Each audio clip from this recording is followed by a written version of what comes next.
We see an attack on reproductive freedoms across North America.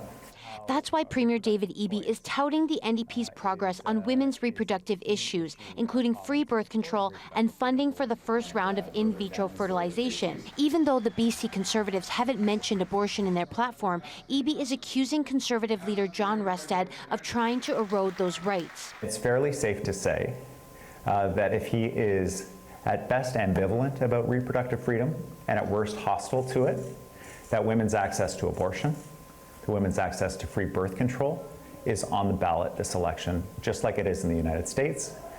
Rustad would not do an on-camera interview, but says on social media that under a Conservative government, access to abortion, contraception, and other items will remain exactly as it is now. Eby has accused the BC Conservatives of welcoming in candidates who are anti-abortion and have offensive views about LGBTQ and Indigenous people. The candidates put forward by the BC Conservatives are advancing a hateful agenda. In a social media post from 2020, Brian Breger, the Conservative candidate for Vancouver-Langara, suggested that Indigenous people don't necessarily have a higher incarceration rate because of systemic discrimination, but rather they commit more crimes, like Black people in the U.S. Breger declined to comment on camera. However, he did address his tweet in an online video, speaking with fellow Conservative candidate Chris Sankey, who is Indigenous. This tweet is like 4 years old. I never tweeted, my intention wasn't to be racist or offensive.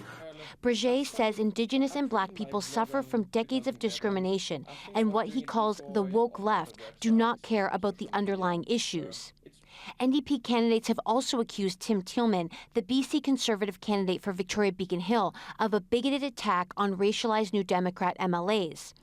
Tillman criticized the NDP's gender and diversity policy, writing, "Unlike the NDP, our candidates secure their nomination on the basis of their individual merits, not their skin color or identity markers."